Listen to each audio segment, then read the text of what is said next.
In the tapestry of life, where every thread holds a story, America in black and white emerges as a haven for the voices echoing through the heart of our communities. In this podcast, we wade through the rivers of our collective experiences, celebrating the vibrant hues of change brought forth by the whispers of hope and the roars of action. It's more than just a conversation. It's a journey into the heart of our society, illuminated by the light of those daring to dream and do. Join us, and let your voice be the melody that guides us toward a dawn where every color finds its place in the masterpiece of our shared destiny. Together, let's paint a future brimming with the positives that dwell in our minds and the actions that shape our world. Good evening, ladies and gentlemen, and welcome to another episode of America in Black and White, where we are coloring conversations on America's canvas. Tonight we have a very special guest. We have Mr. Leroygo Shedrick as our guest. Rev Shedrick is a native of Atlanta, Georgia, and currently serves as the founder and senior pastor of Greater Works Cathedral of Faith. He also provides pastoral oversight and counseling to other clergy as the overseer of the Atlanta District of Integrity Christian Fellowship Network. With over 13 years of experience in the pastoral leadership, he brings deep spiritual insight, compassionate care, and cultural humility to his role as a chaplain. Rev Shedrick holds a Bachelor of Arts in Psychology from Argosy University, where he was inducted into Chi Sigma Iota Counseling Academic and Professional Honor Society. He earned his Master of Divinity in Pastoral Care and Counseling from the Interdenominational Theological Center, graduating summa cum laude and joining the International Honor Society of Theta Phi. He is also a long-standing member of the Licensed Professional Counselors Association of Georgia and a founding member of the Atlanta Police Department Clergy Police Academy. Currently serving as PRN chaplain at Piedmont, Atlanta, and chaplain fellow at Emory Decatur Hospital with a specialization in behavioral health, Rev Shedrick integrates advanced training in cognitive-based compassion training, that's CBCT, and compassion-centered spiritual health, CCSH, into his care. He regularly leads wellness and mental health seminars and is passionate about supporting both patients and healthcare professionals. His goal is simple: to walk alongside others at any age or stage with tools and truth that nurture emotional wellness, spiritual connection, and hope. Ladies and gentlemen, I bring to the show Rev Leroygo Shedrick. Hello, sir. Hello, how you doing this evening? I am doing just excellent. How are you today?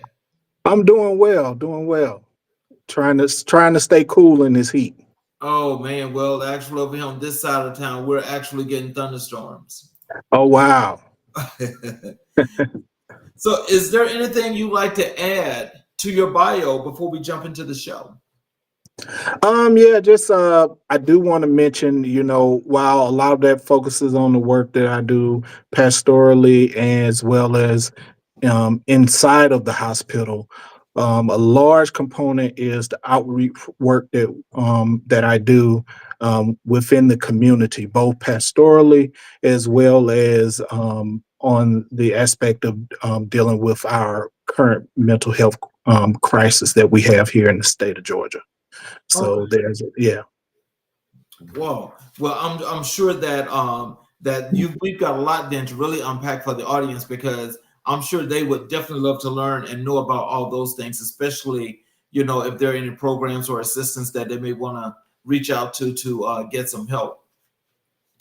Let's start first and let's talk about your career, as a senior pastor, so I guess people can get a better identification and knowledge of you, the individual that you are, that's helping so many people here in the Metro Atlanta area. Can you tell us, what is your vision for the congregation as senior pastor, and how do you hope to impact the spiritual lives of your members? Well, the vision is simple. The vision is to grow through community and inclusive work within the body of Christ. And that is through the shared vision of spreading the word, as we call it, the Missio Dei, and that is to go out into the world and to preach the gospel. It is my belief through the sharing of the word, not just through me, the senior pastor, but through the congregation as a whole, sharing with each other in small groups, as well as sharing with each other collectively within subset ministries. Mm. And so, just with that vision, so how does growth of your congregation? How does that play a part in that vision? It plays a large part. We focus on the family structure on all stages of life. We feel like the important piece is bridging the gap in between all stages of life, from our youth to our middle ages, even to our seniors. And we've emphasized bridging that gap. One of the things that we did, especially during the pandemic, was we offered tablets to our seniors who were kind of disconnected from the technology age, and we had our youth to go out distributing those tablets to kind of bridge that gap. So we're always encouraging work for our youth to interact with the seniors to keep that gap from growing even farther than what it is. Oh, wow. Now, I actually like that because, it sounds like, with the youth handing out those tablets, are they also teaching the seniors how to use the tablets? Absolutely. It's what we call a pedagogy. Is where they become both the student and the teacher. So while they're sharing with the seniors on how to operate the tablets, the seniors are sharing with them life experiences. So it's a shared learning experience for both sides. They get to understand the dynamics of the senior, as well as the seniors get to have a newfound respect for them and their knowledge of technology. Mm. So, how would you describe your leadership style, and how does it facilitate growth within the church community? Well, I have my leadership style honestly is communal. I don't believe in a top heavy leadership. I believe that we all play a part in leading forward. So I lead beside instead of in front of. Um, so when integrating within the community, that's an important piece, because a lot of times what I have found is there are a lot of grassroots movements and resources that are already in place. They just may need someone to come in and offer assistance and guidance and kind of a covering. So a lot of times I come in as a partner with the community instead of someone coming in trying to take over. So having that communal aspect in all aspects of the ministry allows us to grow together instead of more of a authoritative perspective of leadership. So, what themes do you prioritize when preparing your sermons, and why are they important for your congregation? Well, one of the most important things is context. Mhm. Okay. A lot of times we're not aware of what's going on within that particular community and who it is that you're speaking to, who your audience is. So a lot of times I want to make sure that I'm speaking from a prophetic place, meaning that I'm speaking actually into the lives of those that message is going to impact. And in order to do that, I need to know what is actually going on. What are the true, actual concerns of the people in which I'm speaking to? So that means I have to be engaged with the youth. I have to be engaged with with our elders. I have to be engaged with our working class community to actually understand what it is at that given time that is the pressing need, of where a word needs to be heard. So, with your sermons, do you normally use philosophy like metaphysics in a lot of your sermons, or do you use any kind of philosophy whatsoever when it comes to the sermons that you preach? Philosophy may play a part. The base root is the word, right? Hmm. That becomes the base root, and then philosophy may come into place. There are certain individuals that I do lean upon in my study, and you may see that come out, like Howard Thurman, for example. Is one that I pull on a lot. Um, so that can add to the context, because when it comes to the philosophical piece, a lot of what is preached in the gospel is one of persevering through struggle, and a lot of the philosophical piece, whether it's socially or economically, comes into play when it is concerning that. So it does have its place in sermon structure, and it is inclusive because it addresses, like I said, the needs of the people at the present moment, and it brings it into real time. It kind of becomes that bridge in between the word and the lived experience of the people. Oh, wow. How do you encourage church members to actively participate in services and church activities? Well, that is quite simple because, like I said, oftentimes is looking at what is actually already present within the community. So a lot of times, members within the congregation, as well as individuals in the community, are already doing work, or they already have a call to a work. So just being there to be a support in building and growing that, individuals are more engaged. People are more engaged when they feel like they have a part in it, when there's a sense of belonging. And that goes back to, like I said, that communal structure.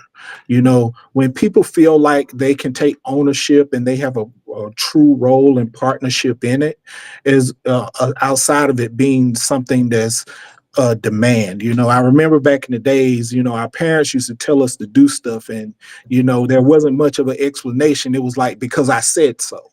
Yes. So that's more of that authoritative perspective. But when people feel that it's communal, that they are in support of their brothers and sisters, and they can actually see the fruit, of those that they are impacting. That's like, for example, the yearly outreach and the clothing drives that we do. When people can actually get out there and see how it is impacting those that they are offering blankets and coats and things like that to, then it engages them to be more involved as they hear the stories of those who were once maybe in a position like they were, where they had a home and a solid structure, and things just didn't swing their way at a point in time that landed them up in that situation that they're in. It kind of engages that call to want to do more and be engaged in community work. So let me ask you a little bit about conflict resolution. What strategies do you employ to address conflicts or disagreements within the church? Ah, addressing conflict.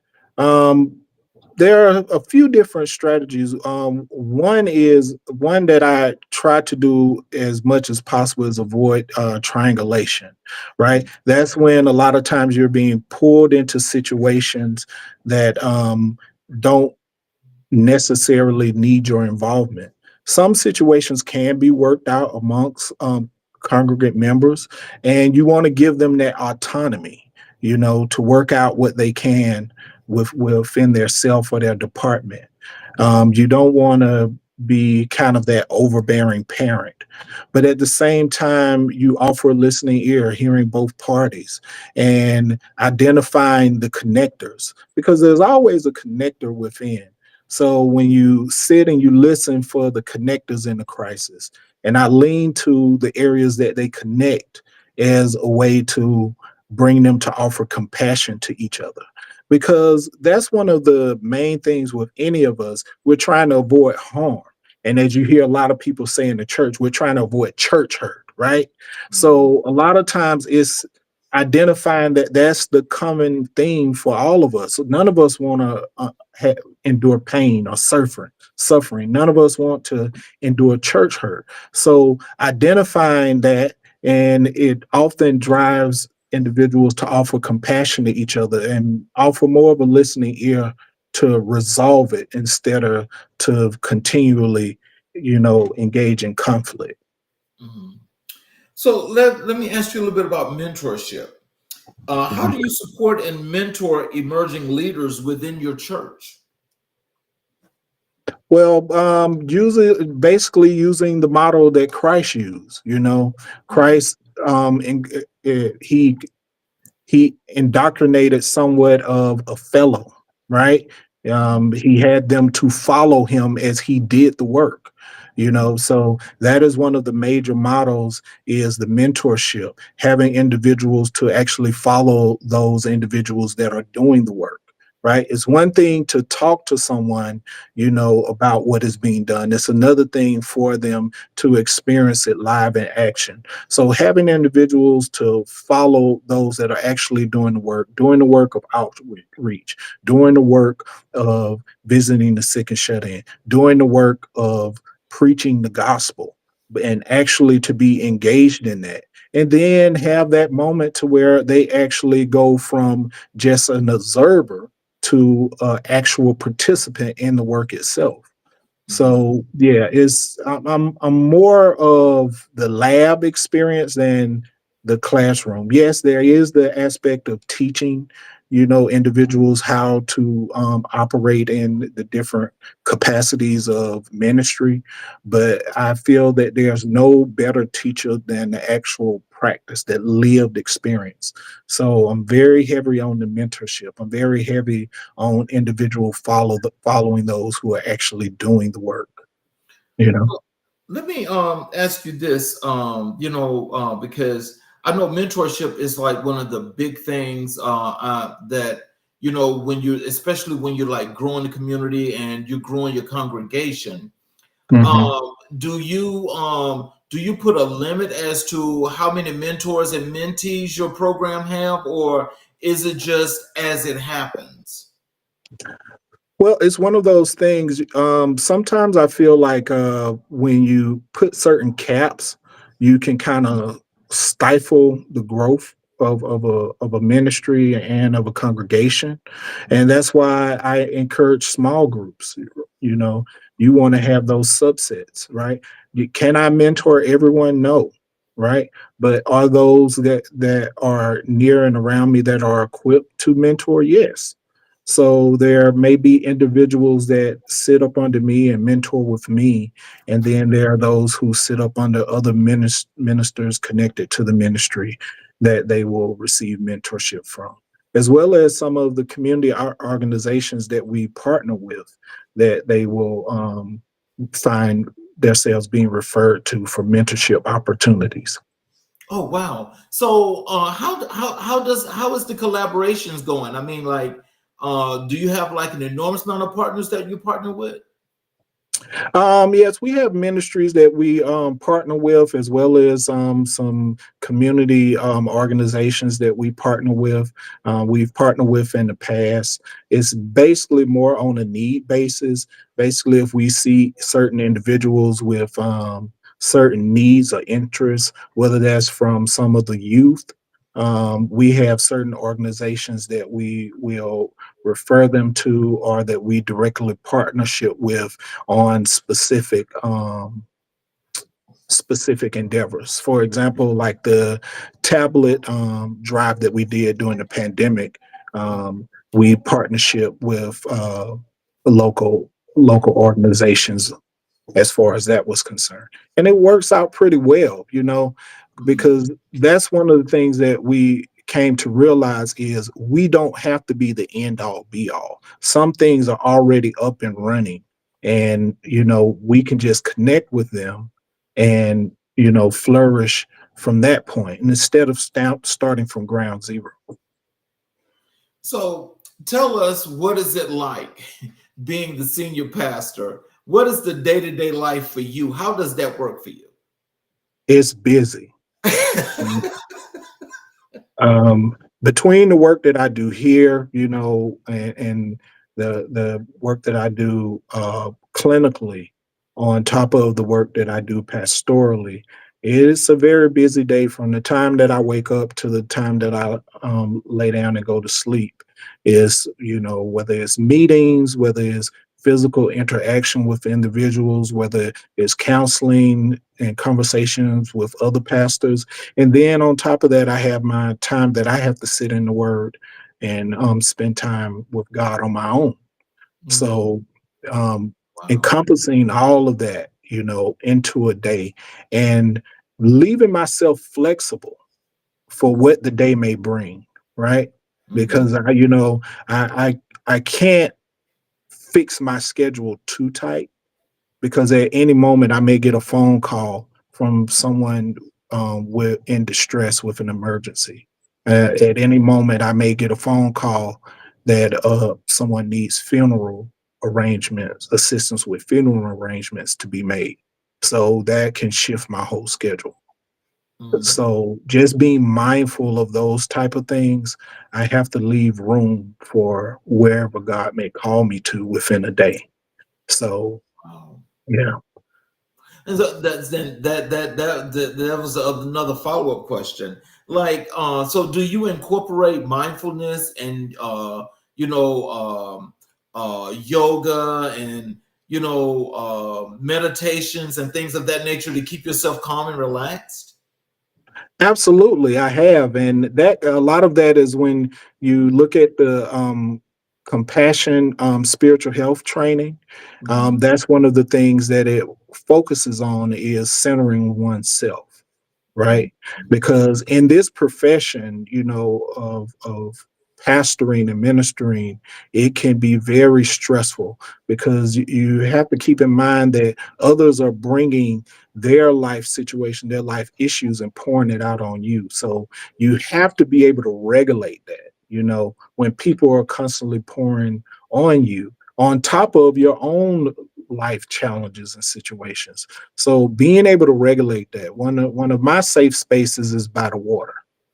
Oh That's wow. that's my common space. I'll go and I'll sit out by the lake, and I'll just have time just between me and God, and kind of centering myself to be at peace. Okay. And one other thing when I can't make it to the lake is just taking time and reflecting on moments that are meaningful to me. Taking a few deep breaths, and just calming myself. Breathing meditation helps a lot. And I cannot, I'd be remiss if I did not mention one of the greatest meditations for any minister or pastor is prayer. Mhm. Having a strong prayer life, is a great way to center yourself truly and earnestly. When we say cast our cares upon the Lord, that is truly something. Sometimes you just have to have those prayers, not really requesting anything, but just releasing everything that has been pressed upon you. Wow. So, so that's a lot to teach your understudies. I mean, like, does that process, does it go over pretty well where, as you're bringing these guys up to their next levels and so forth? I mean, like, is the transition actually, is it transpiring like it's supposed to? Well, see, that's the thing. I don't put a supposed to on it, right? Okay. Because just as you look at the disciples of Christ, everyone had certain personality traits, and they were called to a certain specific type of ministry. Mhm. So I cannot it's just like having your children. You can't raise all your children the same way. They have different personalities and, different gifts and talents and skills. So it doesn't look the same for each one. Each one's threshold of what they can absorb and take in at one point in time is different. Some Mhm. of them may pull me to the side at different times, and we may have just an intimate sit down just between the two of us. There may be a phone call when they're dealing with certain situations that pertain particularly to them that may not relate or resonate with the next one.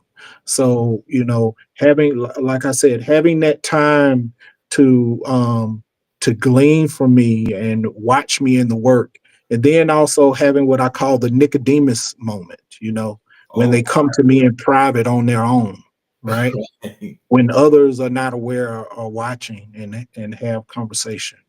So yeah. Oh. So then, so what about in crisis management? Can you share an experience where your pastoral leadership was tested during a crisis, and how did you respond? Um yeah, not I'll share it briefly, not to share too much information because I'm big on privacy, and you Yes, have to cover those yes. that you are in connection with. But there was a situation where in dealing with some correction that had to be brought down, and the decision had to be made on how to reprimand, Ooh. right? And yeah, and that can always be a great deal within the body, you know. But to me, that's one of the major crises of this dispensation in the body, because everybody wants to be taught, but nobody wants to be corrected, Ooh. Ooh. right? Ooh, you can say that again.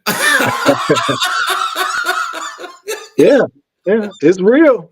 Everybody wants to be taught, but when we talk about Yes, correction, yes, a lot of in this dispensation with social media, everyone has an opinion on what's too harsh or what's too strict. And my philosophy is, correction with love, right? yes. Right? Because it was taught to me on from that perspective is okay. You open them up, don't leave them that way. You need to stitch them back up, right? Okay. A surgeon doesn't go in and do the surgery and walk away from the table. Right. Okay, they make sure that they sew you back up and that everything is well, before they leave you. And the same way with dealing with crisis and with the situation I had, I wanted to make sure that I didn't just open them up and lay everything out on the table and leave them that way, Mm. but I want to make sure that I built them back up. So yeah, anytime dealing with crisis, we want to address the facts, but at the same time, we want to step back and we want to build people back up. You know something, Rev? I'll tell you, I love that. I love that. I got to use that. I got to use that because Yeah, I mean, there's so much truth to that, and I know from all angles, and I know from the work that you do, especially from the mental health perspective, is always that point of when you open people up, you got to make sure that once you get them to that point, you got to bring them all the way back.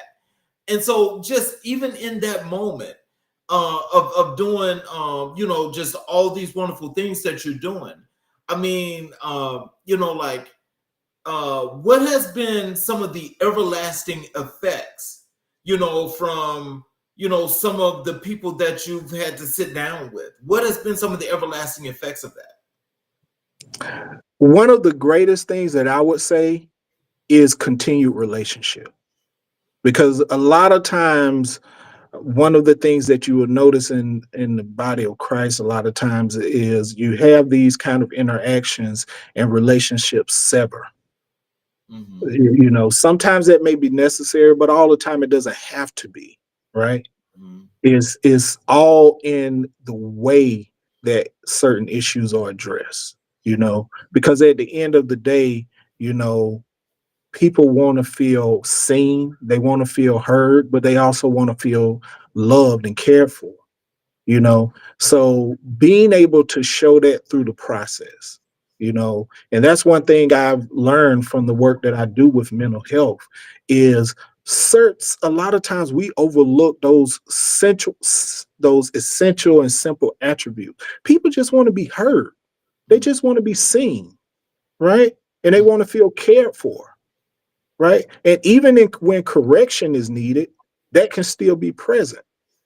Sometimes we feel like it has to be either or, but I believe that it's something that is necessary. People are more open to receive when they feel though they have been heard. People are more open to receive when they feel like they are being seen and cared for. So when we have those things in place, which kind of plays into Maslow's hierarchy of needs, sometimes you have to meet the basic needs first, right? And when you're meeting those, connection can have a longevity because that's important. We want to stop these revolving doors because a lot of times it not only has an impact on the people, but it has an impact on the pastorate. Right? You grow connections with individuals, and then the next thing you know, for whatever reason, they're gone. You Right. know, that has an impact on the pastorate as well. So there's something to cherish in longevity, even when individuals are no longer connected to the ministry, but when you can still have a connection of the relationship. When people can come back to your ministry, to visit, and there are no hard feelings, no ill will. Right? When you can see them out in the community doing community work and still be able to have conversation, right? That is something that not only does them benefit, but it does you benefit as well. Because, we hurt, we feel pain, we grieve. And you have to be mindful of that, not just for those that you are intervening in these crises with, but also for self. So when we talk about spiritual growth, what steps do you take to ensure that both you and your congregation are growing spiritually together? Well, one of the things is honest check-ins. You know, there should I believe that there should always be a line of connection that people can, like I said, feel heard. On are they spiritually growing, and where they feel a need to grow more. That line of connection should always be open, and that goes back to what I was talking about earlier about context. You have to be sensitive to what's going on because, from my perspective, spiritual growth is more need based. It's on what is your congregation being called to in this moment in time, and that can shift. You know, depending on the dispensation. We all saw that with COVID. It was a large shift in ministry at large. What was the concern of the 90s and the early 2000s? It shifted when COVID hit. Okay, now we have to restructure some things, and those who wanted to hold on to the call of yesterday, it was a challenge, it was a struggle. you know so we have to be mindful of that, of what is arising during the particular time. Even with the political changes that we see now, is causing a shift in a lot of ministries. Even here in the Atlanta area, the housing pandemic that we are experiencing in the housing market is causing a shift in the call and the needs of growth in ministry. you know you're seeing more now economic need, right?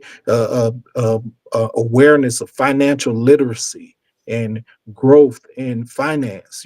That's one of the things that God spoke in ministry. I wish that you have life and life more abundantly. What does that mean economically to us growing spiritually when it comes to be wise with wealth, right? And to look at generational wealth, which is something that is spoke about in scriptures. and even our relationship with money, you know, having growth. So it's growing spiritually as a whole, you know, especially when it comes to how we operate here on earth, you know, because, you know, yes, when we look at um, a large spiritual aspect of things, we have to also understand that we have to operate here in this earth realm, you know, for a set point of time that only God knows. And while we're here, how are we being good stewards of that?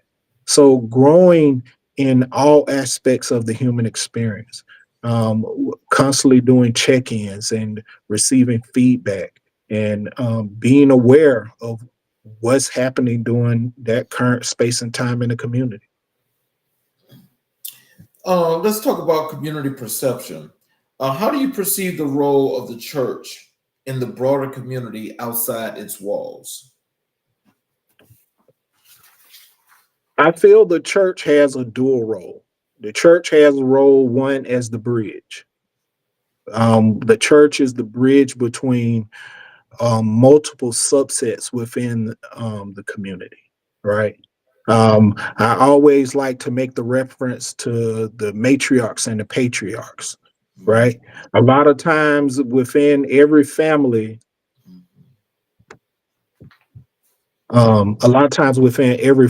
the matriarch and the patriarch were the ones that could get family members together who normally wouldn't come together, right? They were the ones, you know, if there was disagreements or whatever the case may be, you were able to put all of that to the side and come together to grandma or grandpa's house.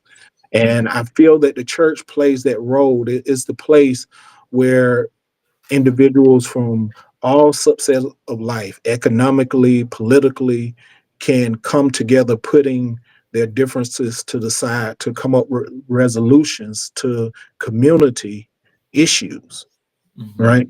Because it takes individuals and their insight from all aspects of the community Right. to come and offer their insight to come up with a true resolution. Because I I believe it was Martin who said it. If one of us is suffering, then we all suffer, right? So we have to acknowledge that, you know, and we have to bring all voices to the table. And I believe that the church, that has always been a pivotal role of the church, is being that place of coming together of all voices, all walks of life, socially, economically, right?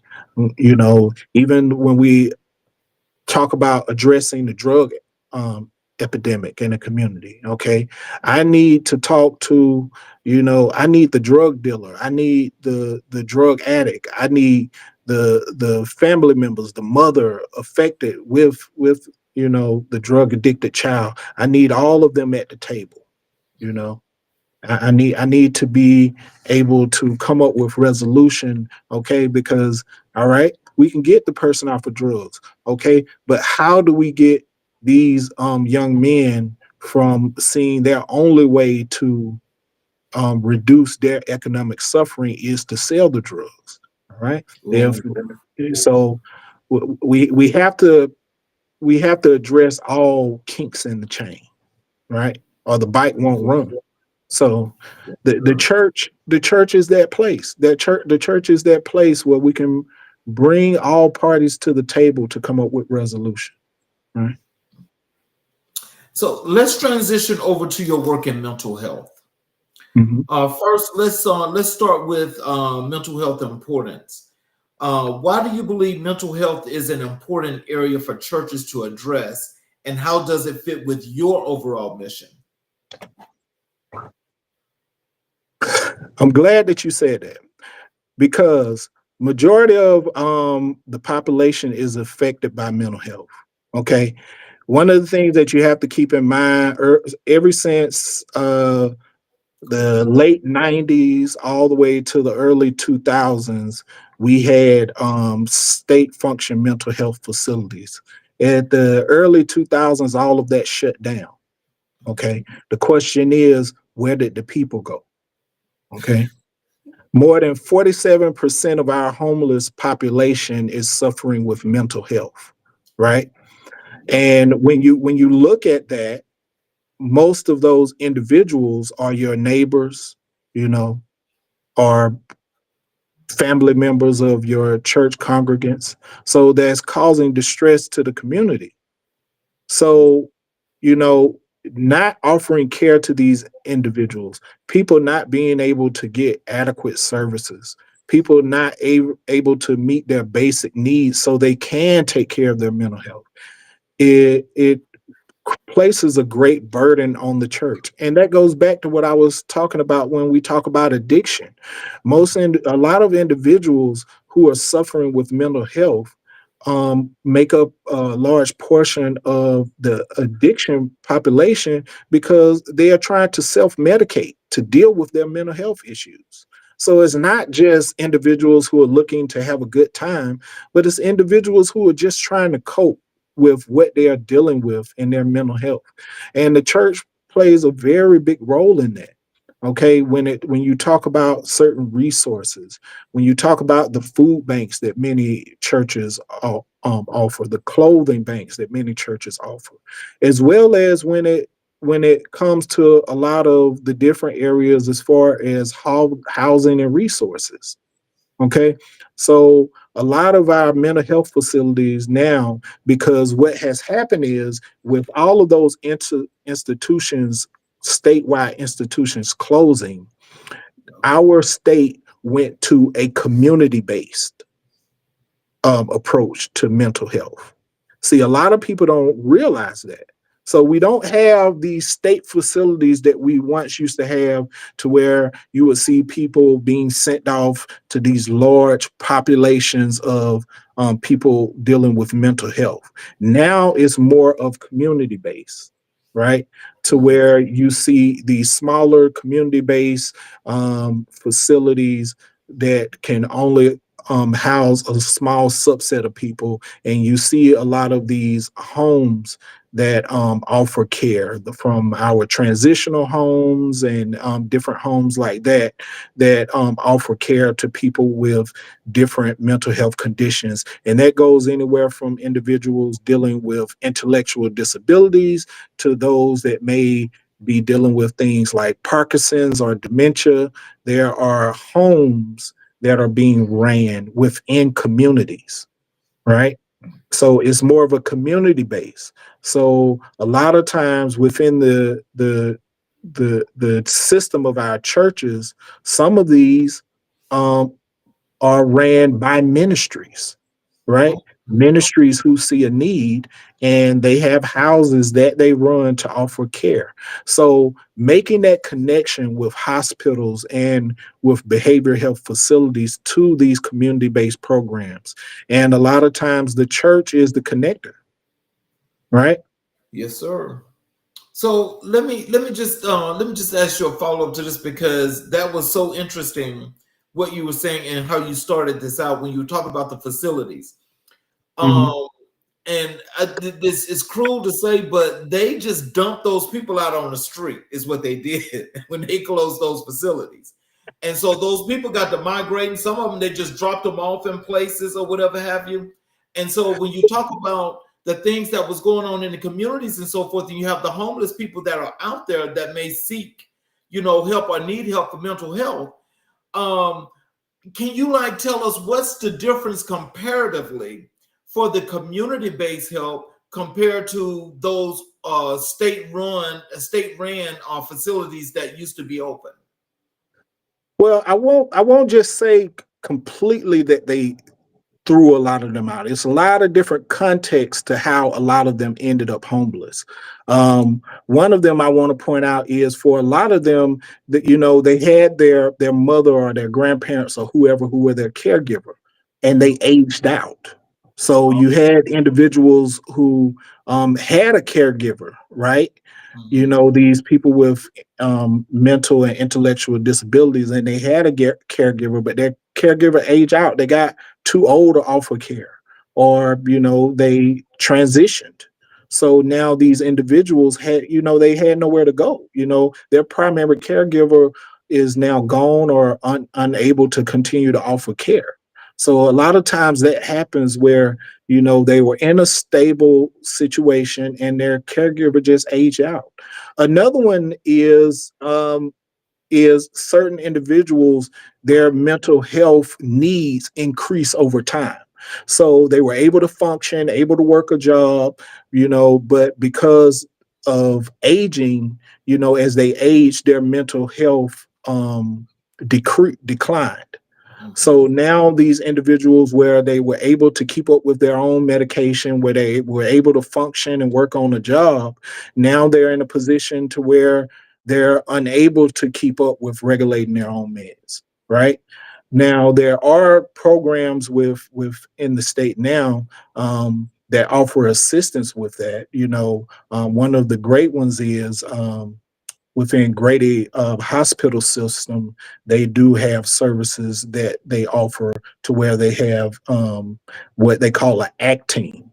Okay. And these are individuals that go out into the community, both the homeless community, both as well as those who are housed, making sure that they are able to keep up with their meds, whether that's making sure that they're taking their pills as needed or getting the shots that they need or whatever other resources that's needed. So there are certain individuals that have ACT teams. The issue with that is the need is greater than those who are offering services. So there's a greater need, especially when you talk about addiction, because we have something that's called drug-induced psychosis. And that's individuals that through their addiction, they formed a mental health disorder or disability. So as that grows, the need for individuals that can offer these different services is continuing to grow. And it's kind of that process of playing catch up. So the need is not as large as it was in the early 2000s, because just take the pandemic for example. There are a lot of people that develop trauma and mental health issues just because of the pandemic, whether it's because of the grief from the family members and different people in their community and within their church that they lost. You had almost whole families that caught the coronavirus and watch family members drop left and right. That can be very impactful. So, coming out of the pandemic, you saw a large, increase in mental health that I don't think any of us were prepared for. So, there are a lot of different programs, like NAMI, as well as a lot of different others who are attempting to address this. Even within a lot of our police force, they are beginning to incorporate mental health services where, you can express that is a mental health crisis and they'll send out a mental health professional before the police come out. Right. So it's something that they are more retroactively addressing because, like I said, a lot of us we weren't prepared for it. We looked at it on the medical side. Okay, let's treat it. Do we need to get vaccine? We looked at a lot of that, but a lot of people didn't realize individuals who were suffering in silence in their homes. As we were all in lockdown. So there's so many different dynamics to it. And that's why I always emphasize context, because context plays a large role in how all of this unfolds. Oh, so you mentioned about the pandemic and what it did to people from a mental perspective. Can you tell us, like, what did the isolation do to people that it affected so many people mentally, where it was hard for them to cope and to deal, when things were relieved? What was it about that being just isolated that could have done something like that? Well, I can't speak from the diagnosis standpoint, right? But what I can Mm-hmm. share with you from the spiritual standpoint, one thing that everyone experienced was grief. Now, a lot of people, when we Mm-hmm. talk about grief, they associate that with death. But it wasn't just the death, it was loss, Mm-hmm. because that's what grief really is. Grief is loss of any kind.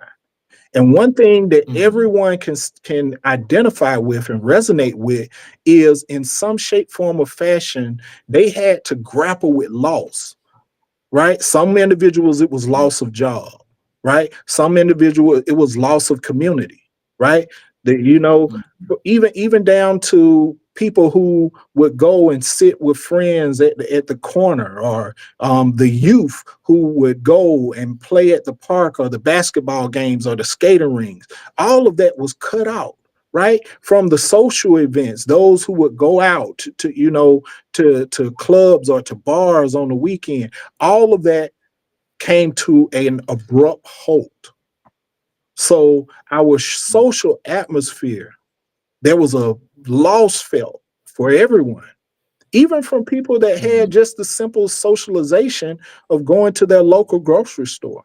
All of that changed. Mm-hmm. And let us not get into the great old church, right?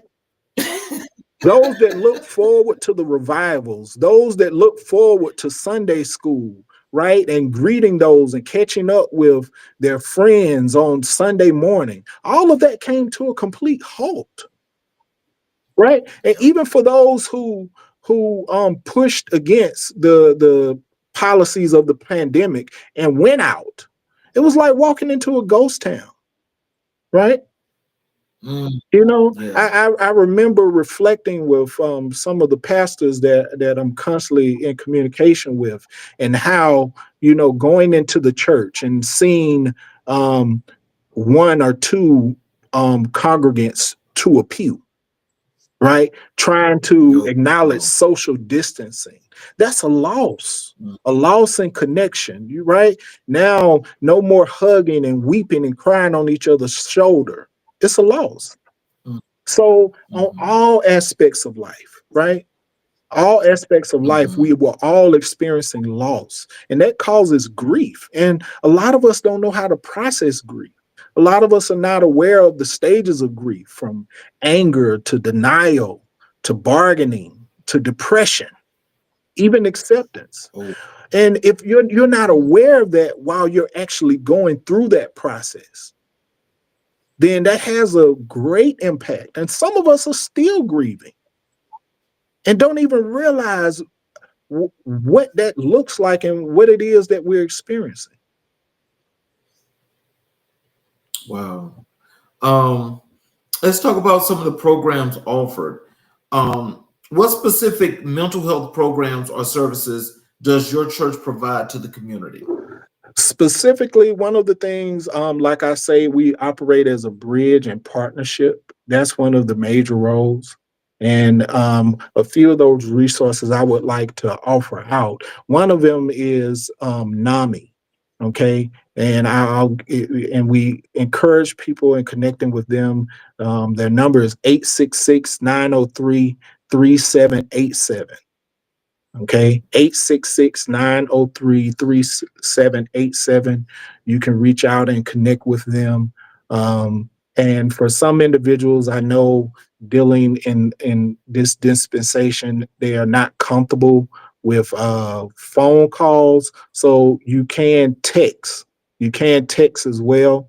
If you need to reach out for certain services, you can send a text to 741741, 741741, for services. And if you are a veteran and you need help with mental health, you can text 838-255.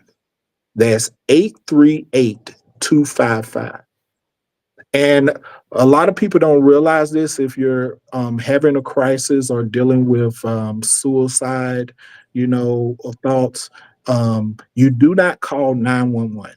Okay, you call 988. All right. Oh. So that's the Okay. difference. If you're dealing with mental health crisis or emergency, now if 911 is the only number that you can think of to call, I don't want to discourage you from calling that, but 988 is the number that you can reach out to if you're dealing with suicidal thoughts or any kind of mental health crisis. So we're always doing events and partnering with a lot of those organizations, as well as other churches and ministries as well with their upcoming events. And one of them that I do want to just send a shout out to is House of Hope and their wellness ministry. You can always go over there and reach out and connect with them. They're doing an amazing work. I partner with them a lot um, as well as for their senior community with their Wellness Wednesdays, and I encourage individuals to connect. Mm. So let's talk about your target population. Who do you aim to serve through your mental health initiatives, and what criteria do you use to determine their needs? Huh. Well, here we serve individuals above the age of 18, and that's from the age of 19 all the way up to our senior community. So it's 19 and up. Okay. And basically, we serve individuals who are in crisis, individuals who are in what we call a manic state and who need Mhm. stabilization and placement. Okay. So that is more of our focus is individuals who are in a place of distress and a dire need. And usually that's when there's a concern for their safety or the safety of individuals that they are around. So that becomes more of our focus at the present moment. That doesn't mean that So other individuals can't receive help.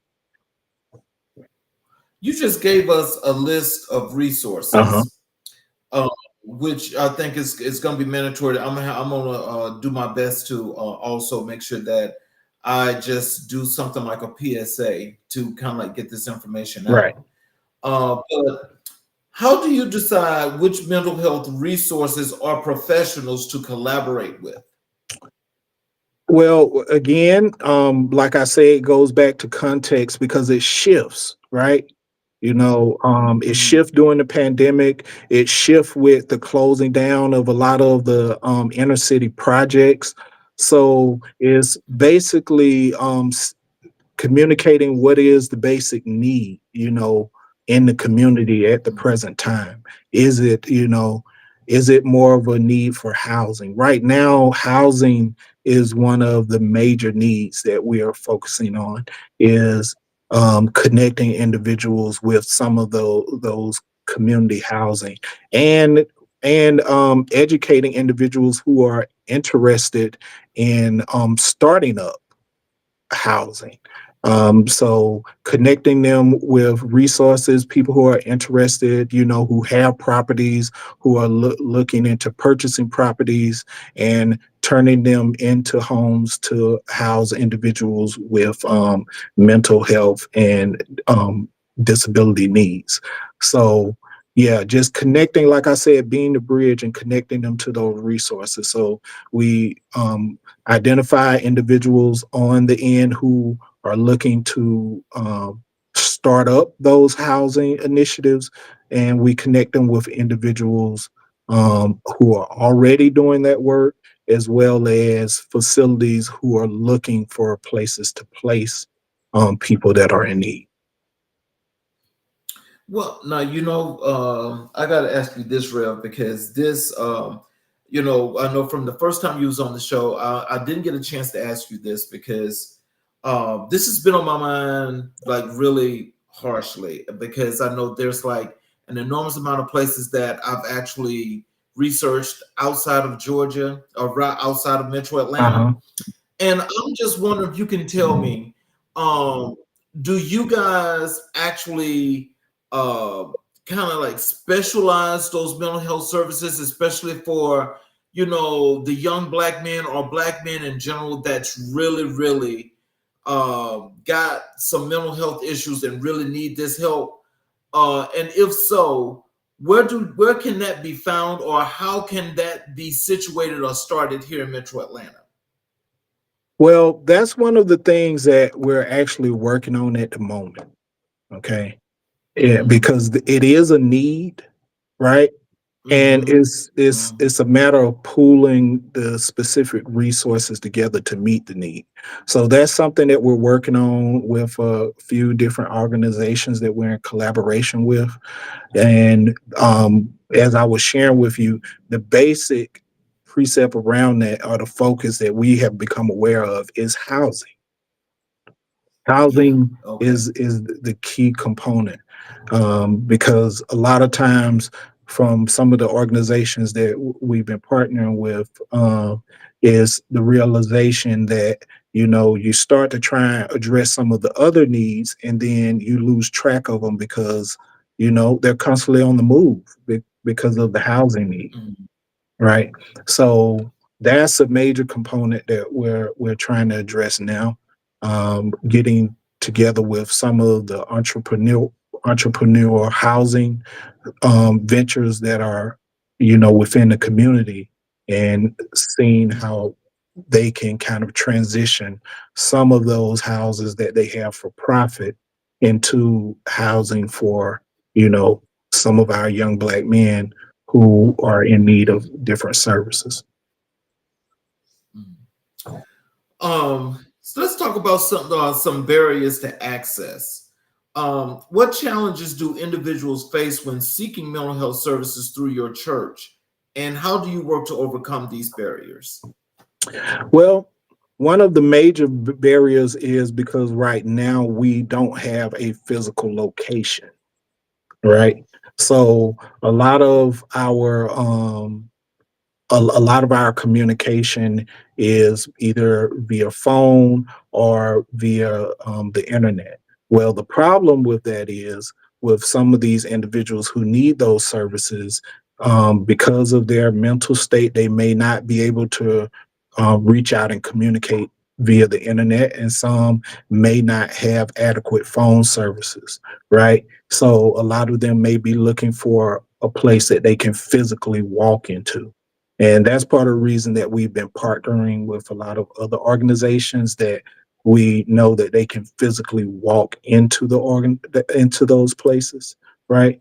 And one way you see that in the community is a lot of individuals who need those services. You will see them kind of congregate around those places that offer services. So that's one of the key things now, is having a actual hub, within the ministry, that individuals who need those services can physically go to for things such as ID, because that becomes a big issue, that becomes a barrier. Is a lot of mental health services, if you do not have adequate identification, you won't be able to get access. So Mm, that's one of the key things, is connecting individuals who are in need of services with appropriate ID. mm. Um, Community education. How do you educate your congregation about mental health issues and the importance of seeking help? One of the things is I do a lot of workshops and mental health awareness with my congregants as well as within the community. Not just for those that they encounter, but also for self. I do crisis and stress management workshops, and I do those quite frequently. And I feel that that's one of the more effective ways to educate people, when I can put together a presentation and I can put it right in front of them, and give them the opportunity to readdress, ask questions, and get feedback. Mm. Let's transition over to this outstanding work you're doing, with your community Mhm. outreach. So first, let's talk about the assessment. How do you assess the needs of the community when developing outreach programs and services? Well, going back to that communal concept is more of a boots on the ground approach, getting out in the community as well as attending different community functions when it comes to the community needs, because we understand if you're just staying in house, you're going to miss something. So, like I said, it's that matter of bringing our voices to the table. So you have to go to the community meetings. You have to go to, a lot of the different panels that are being held so that you can hear all voices. And you have to go out and talk to individuals and hear the voices of individuals who are actually living it. So that Mhm. becomes a key element. So, like I said, constantly being involved in community initiatives and being in communication with individuals who are actually living that experience. Mm. Let's talk about the types of programs. What types of community outreach programs does your church currently offer? Currently, the outreach program we offer, one is our annual clothing drive that we offer. Another one is that we offer is a book drive that we're offering at the moment.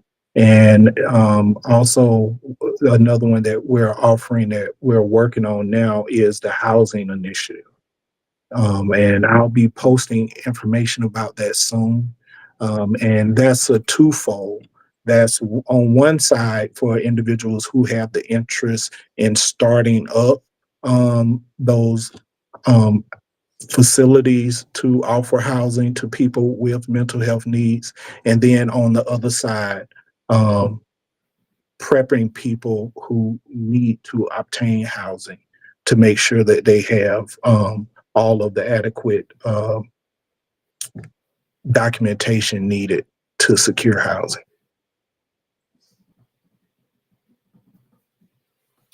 The involvement of the congregation. How can members of your congregation get involved in community outreach efforts? One thing is through going to any of our church websites and expressing their interest or addressing one of our ministers in the congregation directly. They can also reach out to me, anyone who has interest, through 404 501 3905. Okay. And as we mentioned earlier, we were talking about collaborations with other organizations because I think you mentioned this, um, but do you collaborate with other organizations for community outreach? And if so, how do you choose your partners? Yeah, absolutely. It's basically those who are more focused on the current needs within the community.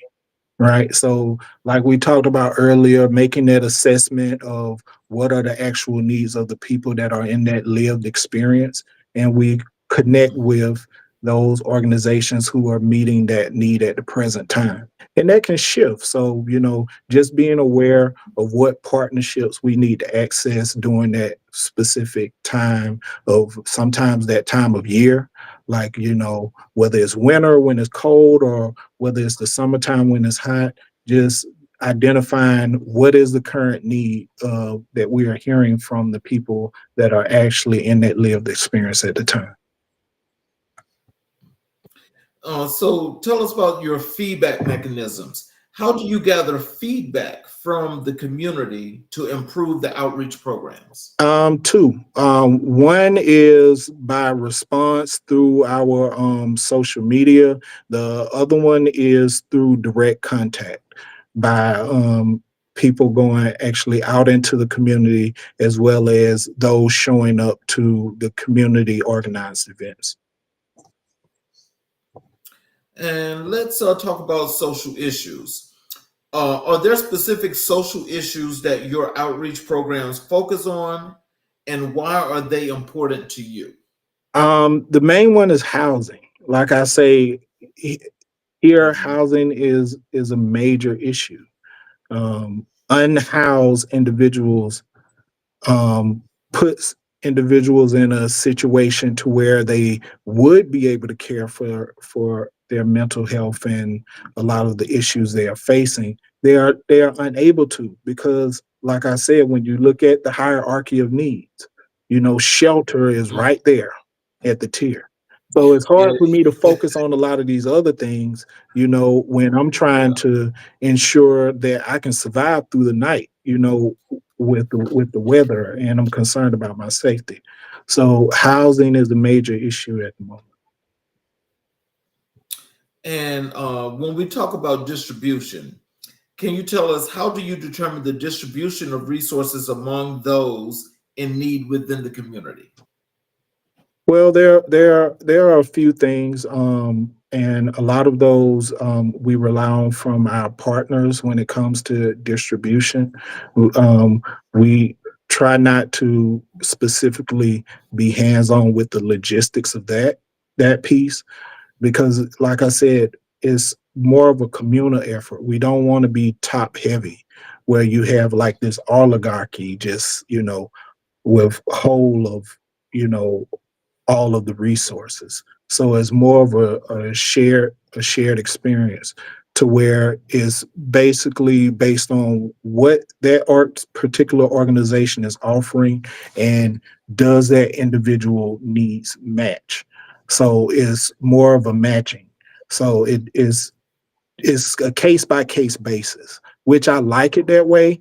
So you're matching individuals up instead of saying, because once you get into more of, okay, you got to meet certain criteria, you get into people falsifying information, and it becomes a much bigger issue. But when you present people with, okay, we want to match you with the best program from you. Okay, we want to match you with the best resources. Then people are more open to be honest and share. So we take more of that approach of matching, whether than saying you have to meet a certain criteria. So there, with the organizations that we work with and reach out to, they have specific criteria that they have, and we are more of, like I said, that bridge, and we want to make sure that we are matching people with the resources where that's not even an issue, right? So that when we present and say, hey, we're connecting you with this group, that we know that you match before we even connect you with them. So let's talk about impact. How do you measure the impact of your community outreach initiatives?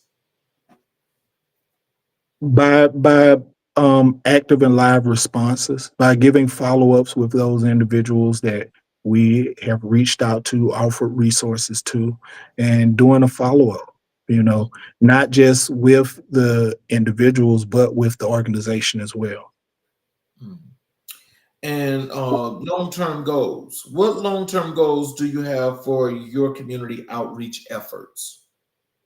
Like I said, long-term goal is to have a hub, is to have a true physical facility that individuals from the three tiers, from youth to our working class adults to our senior community, can access resources.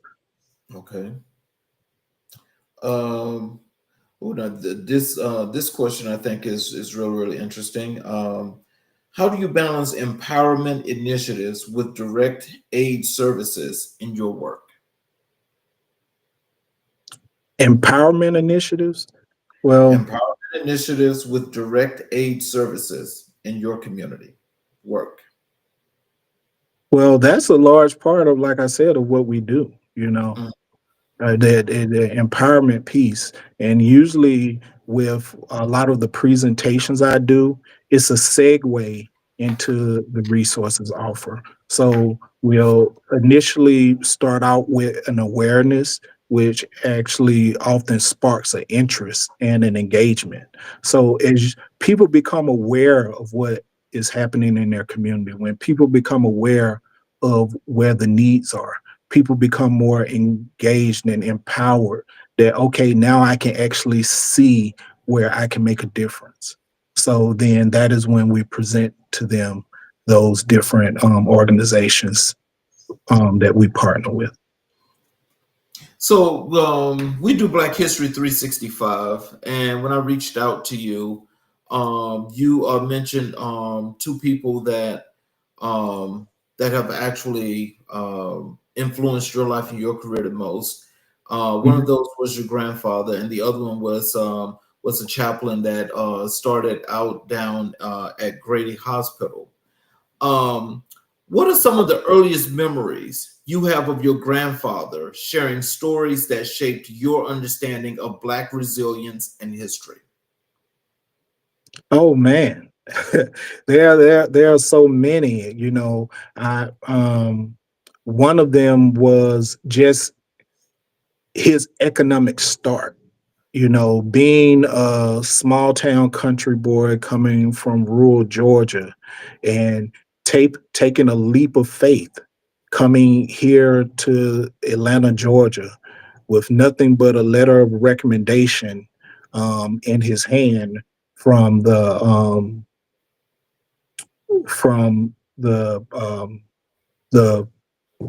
the family that his mother cooked for. Oh wow. Okay, and walking up to a trucking company and just standing there until he was seen and telling them he needed a job. you know just having that resilience to come from rural Georgia, not knowing anyone really here, and just taking that step of faith, where there wasn't anybody on that job that looked like him, right? So, that adds more dynamics to the risk. So here he is standing outside of this job. No one looks like him at that job. And it's just him and a letter.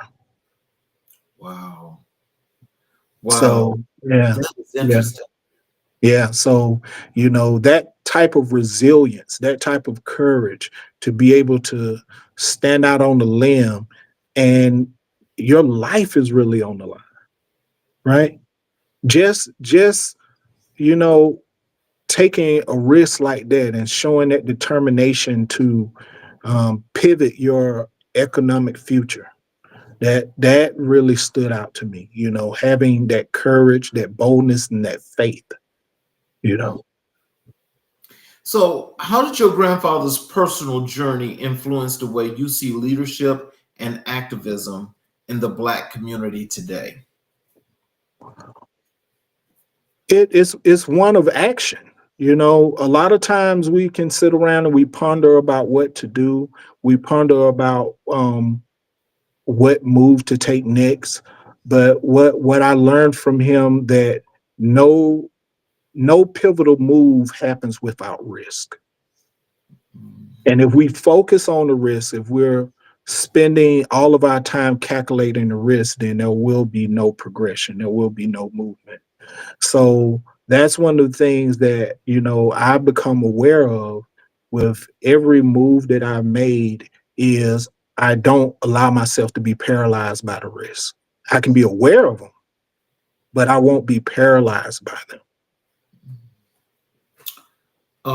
Can you share a defining moment when your grandfather's wisdom directly impacted a major decision in your life or career? Yeah.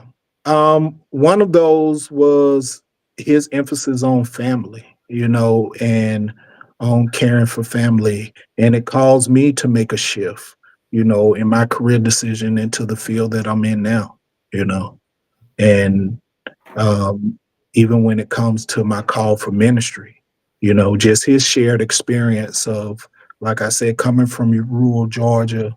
He used to be a quartet singer, and pivoting from that to being a prison chaplain, and just him sharing with me how he moved through those different phases of life. It added confirmation to me, on how It's not where we start out, but it's where we're being called to, and how all of that can, play a role into who you are and, you know, walking in your calling. So it was very affirming for me. How did your relationship with Eugene Robinson begin, and what initially drew you to his work? Oh wow. My relationship began with him during doing an internship. I heard mention of him while I was in seminary, but Mhm. I actually first got the opportunity to meet with him when I was working at St. Joe's Hospital um, with Emory, and he was a senior educator there. He was one of the directors of spiritual health, and then I moved and to the residency program dealing with behavioral health. And that is where he became my direct mentor and my educator. And I really began to glean from him. And, he had that, that's where I picked up a lot of my leadership style because he had somewhat of a collaborative leadership style. You know, he would engage me to go out and actually do the work and learn through doing the work, and he would challenge me, so I was able to grow and mature through that mentorship of actually, putting my hands to the plow and actually doing the work, actually assuming that leadership role, you know. So him even entrusting me to share with me in that way is something I'm very grateful and appreciative of. And it helped me grow a lot spiritually and clinically and ministerially. So, in what ways has Eugene's perspective on mental health and cultural identity deepened your understanding of the emotional layers of Black history? Hmm. One I never forget within chaplaincy and in the Black community, he introduced me to something that is called the RIM conference. It's an annual conference where Black and chaplains from minority groups all come together, right? And it's something that I was never aware of, and him introducing me to that. And I remember one time being there, them sharing about how Black chaplains were integrated into the Grady health system and the resistance that they've met, when trying to bring in African American chaplains into that system. And it added such a new dynamic. A lot of times we hear about the civil rights movement, we hear about Dr. Martin Luther King and Jesse Jackson and a lot of the others and the impact that they made during the civil rights movement. But when we talk about integration, a lot of times it's those stories that are missed, that and being in chaplaincy and seeing that impact of integration in our field played a large role. And hearing his lived experience and hearing him share the story of how all of those inner workings developed into chaplaincy as we see it now. It makes me take honor to the position that I have and the role that I have, and it makes you take it a lot more empathically and more passionately about what it is you do. So, how has Eugene Robinson helped you process or reflect on the generational trauma within the Black experience? Well, by bringing it into our conversation, one thing that we would continue to have is one-on-one dialogue, and a Mhm. lot of time that would come up. It would be addressed. It would be a conversation instead of shying away from it, and instead of letting it be an unspoken truth, but actually to engage and be in dialogue. especially with a lot of the things, during this time, this was around the time of a lot of the presidential shifts and a Yeah. lot of the things that we saw happen in our country. So not shying away from it, but actually to, engage in dialogue around my thoughts, my feeling, what I was feeling at that current moment, as well as, acknowledging how I approach that, and and when it comes to offering patient care. And a lot of times we're not aware of what our biases are. We're not aware of what we're trying to suppress. And he was one to encourage me to bring it to the front, you know, bring those things to the front and deal with it, to address it. So, what values did your grandfather pass down that you consider foundational to your work in preserving and sharing Black history? One for me is one thing that he always says, keep God first.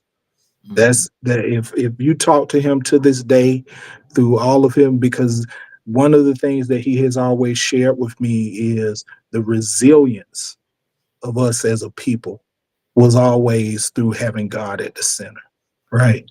So in trusting in the fact that it wasn't just us, Mhm. right? We never if everything that we've went through as a people, we never looked at it as going through it alone.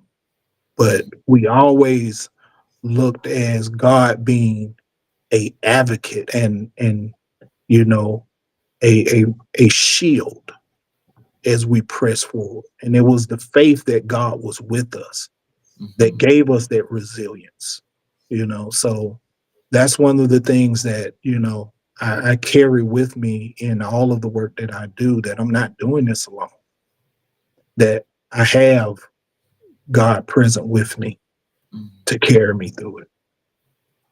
So, do you see connections between your grandfather's lived experiences and Eugene Robinson's therapeutic insights? Do you see connections? Oh yeah.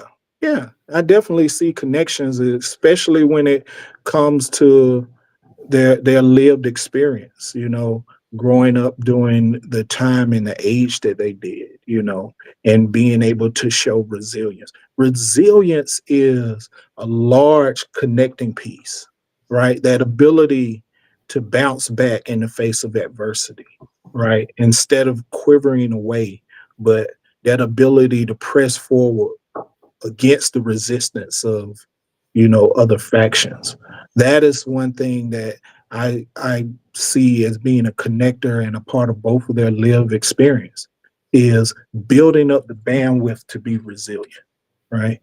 you Mhm. know so just hearing their shared experiences and hearing how that grew as time progressed, from every encounter or challenge or endeavor that they embarked upon.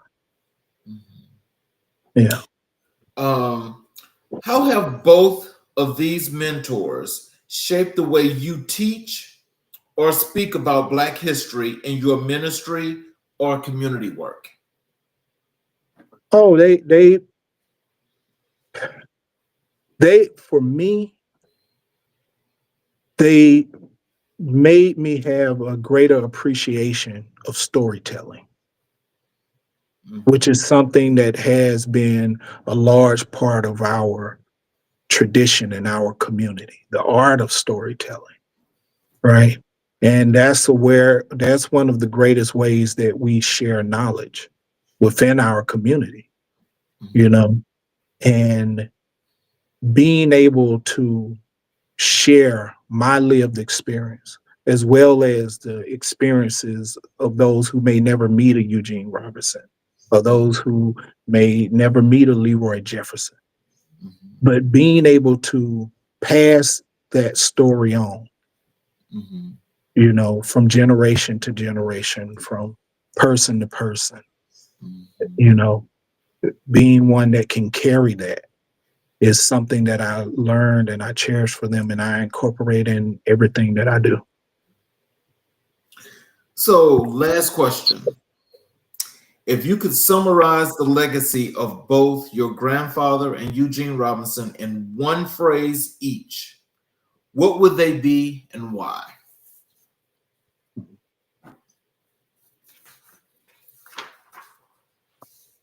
I would say overcomer. Overcoming.